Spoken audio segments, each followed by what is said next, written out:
the fun just keeps on coming because now it's the pressure to get the Christmas lights up. And this was always the traditional weekend when I was growing up, where my dad would try to get out all the lights from the garage because now you have a nice 4-day weekend, right? You do, theoretically, and then you can burn some of the calories off hanging lights or doing the decorations around the house. But first you figure out, it was almost like my dad was going, wait a minute, you got to try to, it's a puzzle. Guess where the missing bulb is in the strand of lights. Oh, isn't that amazing how that works, right? And one missing bulb that was out would ruin the entire strand. That was in the old days. Now obviously. I guess there's some better gizmos, Now but still. no, really, seriously. One goes out and then the whole strand is ruined, and then you got to start over. I did not like that part. You did not like that, no, Sam I did not. I did not like green I did not. eggs. Well, see, I'm in that whole Christmas Who spirit, right? Can I just say, I'm not to digress, but I have to for just a moment. Sure. So we get through the Thanksgiving holiday. We eat all the food. We do all the business. The next day, I go out and I figure I'm going to go to the mall with the kids and the wife, and we're going to look around a little bit. Well, I forgot.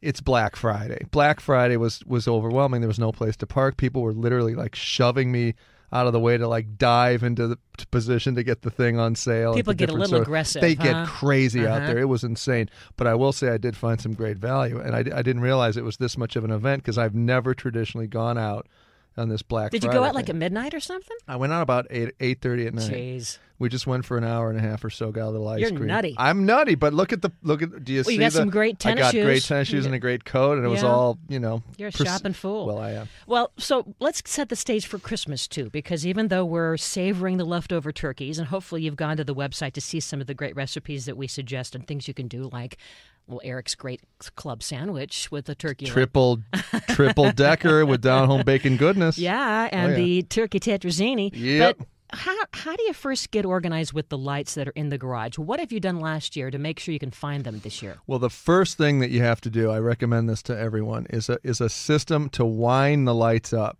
when you either take them off the tree or take them down off the house. If you just throw them in a basket, your next year is a complete and total nightmare. It really is. So imagine, if you will, I don't know if you were ever a water skier or, okay, so the tow rope, for example, or an extension cord. You know that if you don't fold it correctly, it's going to be a problem the next time you get it. Or a garden hose, the same concept.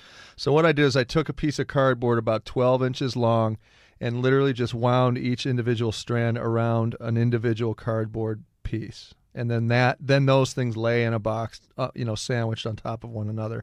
And then when you go to pull them out, you have one strand per piece of cardboard, and it really works well to store the lights. Otherwise, it's a nightmare. You end up scrapping them and going to buy new lights. What are you, some kind of Martha Stewart organizer person? I'm Martha Stewart with a beard. I'm the bearded Martha Stewart, yeah. I think she's copying you, huh? Thank you. Finally, someone noticed. I love the idea of the cardboard.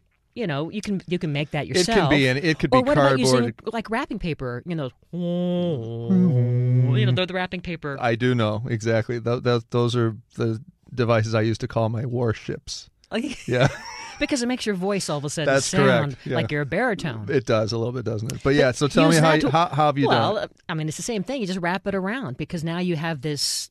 Like a barbershop pole. It's a little plastic or paper, I like what it. am I saying? The dispenser in the middle. And just go round, as long as you're going in the same direction. Absolutely. As long as you're in the same direction. I'm a little worried about that one, though, because that would have a tendency, Slide? I think, to slide and tangle. But with this foolproof method, Oh. I'm going to say it, foolproof method, I really think this is the answer.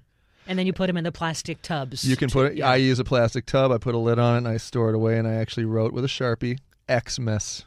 On Look the at side you. of it. Yeah, I know. And do you test the lights before you put them away? I do. Well, not before I put them away. I test them before I put them back up again. Mm-hmm. Yeah. But it would be a good idea to do that. That's the whole key. It's the convenience of, making sure the run of lights works. And then another thing I think people often don't do, and this is critical, before you start to get involved in wrapping your home, for example, with a light scenario, you want to measure. If you measure first the perimeter of your house, all four sides of the house, you'll have a very good idea of what you're going to need in terms of the linear footage of your Christmas lights. Because, how often have you gone to the store, you get what you think is enough, you come back, you don't have enough, you can't finish it, and if you stop at that point, you're pretty much assured you're not going to finish, right? Because you're burned out on it already.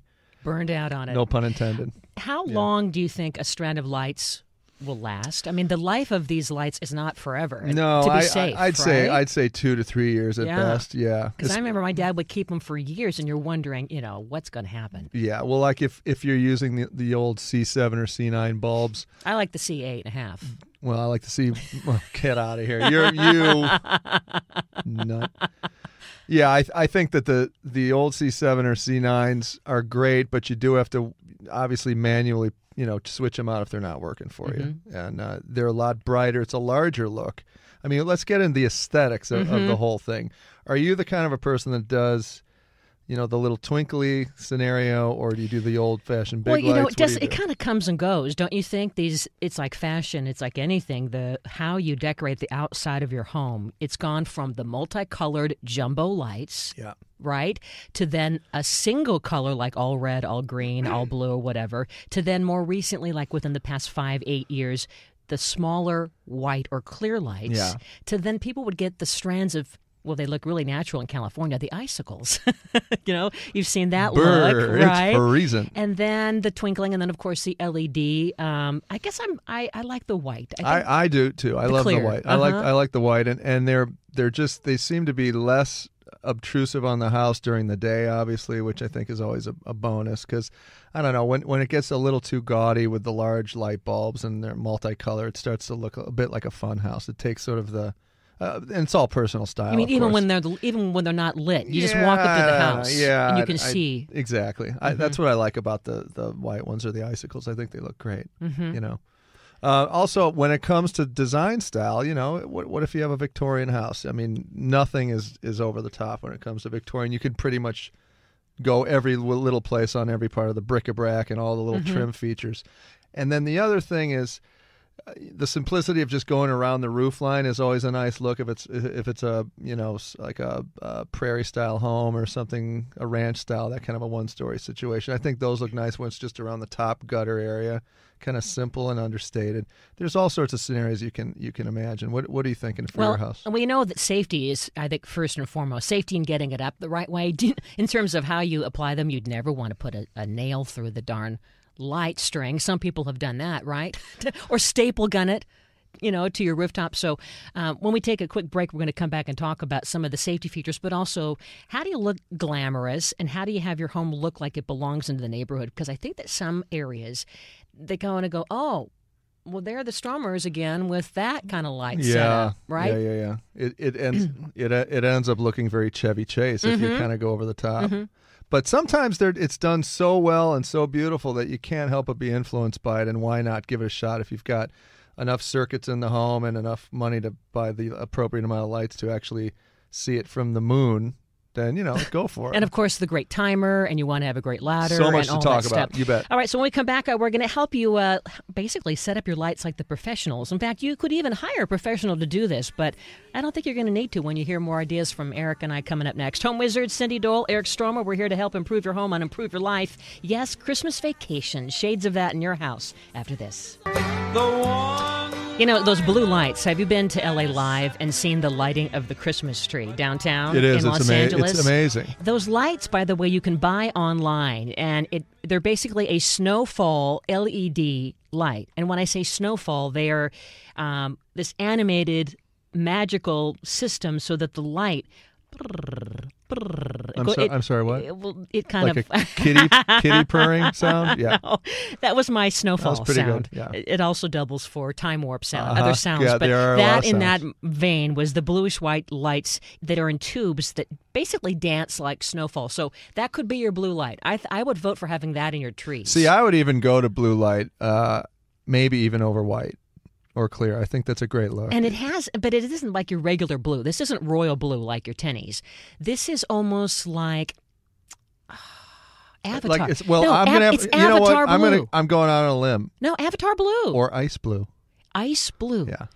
Ice fairies. Yeah. And so, but these aren't cheap, right? They're basically 18 tubes for a curtain of them that you can put in front of a window for $400, or you can get these mini tube strings that are like $100 a strand. But anyway, check them out. A website that sells them is Bronner's.com. But I like, speaking of blue, that whole idea. Love it. So let's talk. Eric Stromer, Cindy Dole. This is a Home Wizards where we love to help you with your home and your life and improve it all. We're talking about getting up those Christmas lights What do you do to adhere the lights to your rooftop? Okay, well, the old system was you take a nail and a hammer and you get up on a Widowmaker precarious little ladder that's about to fall over on you, and you pound in these little tiny nails. This is an awful idea. Number one, you're going to either puncture your roof or your shingles, or you're going to start, getting into your fascia and making holes in the side. So there are so many websites out there that sell some great fasteners. And there are fasteners that actually will go underneath the roof tiles, for example, that you can hold lights up off the roof that way. There are also ones that are attached to brick. So if you have brick house, often people feel there's no way we can put lights up, but you can. Oh, that's good. It just kind of curves around the exterior profile of the brick shape, and then you clip your lights right on that. And are these all at the hardware stores? You can get these at most big box stores. There's a website called Christmas Lights, etc., that has a great amount of stuff to take a look at, and many more out there as well. Just Google Christmas light fasteners, and you'll find a bunch of stuff. Also, adhesive, sticky little things that go either on gutters or on your trim. Those work pretty well. You'll probably get a season or two if you're lucky out of those. Mm-hmm. But like again, even if it rains, if it rains, they'll stay. They're pretty good. I've tried them. I've tried pretty much every system out there, and I have old hooks that are in from my former owner of my home, and those are just simple C hooks that have been screwed into underneath my roof line, and they work great. I got to admit, they've been there forever, and they probably will be. They start to rust a little bit over time, but it's easy to put those strands on and then take it off after the holiday season. So that might be a good solution for people who have strict rules to follow in an apartment. Let's say they have a great balcony and you aren't allowed to make any impression in the balcony. Exactly. Little stickies. The stickies work really good, so give those a try. And then when you're doing Christmas lights and you're hanging stuff, I always like to lay my strands out on the perimeter of the lawn around the home, just so you kind of see where you are and what's going on. And it's easy to then have your helper hand you the next strand, and it's all sort of predetermined how many you're going to need. That's a great way to do it. So how many strands can you plug in together? Well, traditional Christmas lights, the smaller ones don't draw a tremendous amount of power, so you probably get away with everything on one circuit. And that means that if you plug everything into one plug, that's one circuit. If you start to trip your circuit breaker, you know that you've gone overboard. It's not going to work for you. So you got to find a different outlet that has a different circuit coming from the panel. Does that make sense? Okay.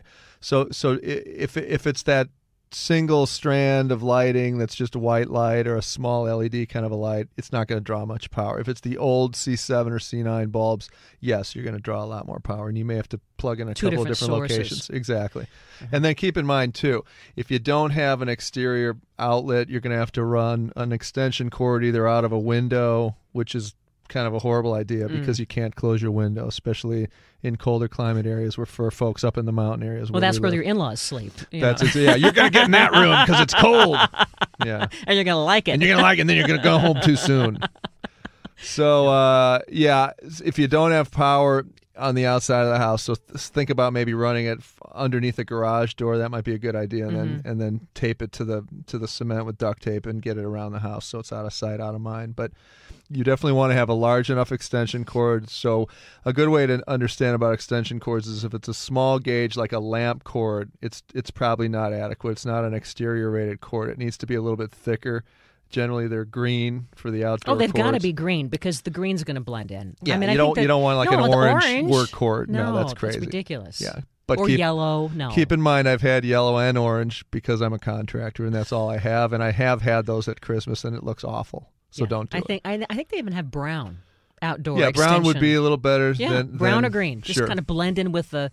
Exactly. With the landscape. And you don't want to do a power strip outside. I mean, use common sense. If there's water out there or sprinklers are spraying in an area where you're going to have a lot of stuff plugged in, you definitely don't want an interior power strip outside. It would be a connector that's made for the outdoor. Now, what about timers? Because I think that timers, not only is it nice that when you are driving home from work, your lights are on to greet you, right? And they go off at the right time because now you're saving energy. Also, it can become an anti-theft device, I mean, I love all that. So what would you suggest in terms of... I would suggest getting a timer that when you look at it at the store and you're just looking at the box, you feel fairly confident you're going to be able to program this thing by yourself. Because the problem with timers, sometimes they get a little complicated, and it's literally like launching rockets from NORAD or something. It's insane how Ours is very complicated. basic. It just has the wind-up Yep. clock with little clips, Yep. red ones and blue ones that you set for AM and PM, and it seems Perfect. to work, Yeah, right? the simpler the better. Yeah. Don't get into multi-stations and all that stuff. Just get something very, very simple, because you remember the old VCRs. You could never Right. program them because it's so complicated. Same holds true with timers. Just get something simple for outdoors that's easy to program. Well, you mentioned having a helper, and I think that also is something that's really important because, face it, a lot of guys end up having the chore of putting up the exterior Right. lights, right? And I think that a lot of guys, including my husband, they take shortcuts Yep. because they'd rather watch football or do something else. There's And- absolutely no question right? that is And, Yeah. so things can happen, and Things so you can want to happen. make sure you have a great ladder, and then the helper to kind of, keep the other person in check. Absolutely. Keeping the lights, tangle free and straight, feeding them to you as you're putting them up in your fastening device, whatever you choose. Mm-hmm. Also, this is something that I think people overlook, and that's stretching. Before you climb up on a ladder and start getting into precarious positions with your body, you definitely want to stretch your lower back out and your hamstrings, and almost like you were about to do a little bit of a physical workout. Well, you like to do the Santa exercises. You do a little bit of. I do this. Yeah, It's the North Pole shake It's up. North Pole yoga is what it is. And I really suggest that, because a lot of times, just climbing up and down a ladder and reaching beyond your reach is where you're going to get injured or potentially fall. So always, when you're using a ladder, do not try and reach past where you can comfortably reach your hand. And I think that you also want to maybe have the lights turned on as you're hanging the lights, because doesn't that give you a good sense of what's working? you want to plug in the one and work your way down. Yeah. Obviously, right? So Yeah. that you'll know if any bulbs are out or if you have to replace it as you go, and that gives you a sense of accomplishment. Now, And do you ever cut corners and not do it all the way around the perimeter in the back? Like, are you cheating if people can't see a corner? Oh, you do cheat. Oh, I've cut my corners in my cheat. day. Yes, I knew have. you did. Yeah, that's right. That's why I never brushed the back of my head. Same exact concept. Well, there's so many great new ways to light. I mean, they also have those like a Broadway tube lights. I don't know if I'm going to get them, but they have them like a candy cane. They're always coming up with something new. So check it out and see what works. Exactly. And the LEDs, and there are also battery-operated lights now that you don't even draw power from the house. So there's all sorts of options out there. Do your research. Find out what you can afford, what you want in terms of your design sensibility, and have at it and do your thing. And what was that website? It was Christmas Lights, etc. That's the was one. Was that ETC or you spell it? ETC, that's right. .com. All Yeah, right. yeah. Well, coming up next, we are going to help you with another great part of the holidays. How about a wreath? I love those wreaths because they make you feel welcome when you come to They the make you front feel door. welcome. So we're going to talk about not only making a fresh wreath, how you can do it, how to keep it looking alive for a long, long time, and maybe some other, artificial accents. Home Wizards, Cindy Dole, Eric Stromer, we love to help you improve your home, improve your life. We're back in a moment on KFW.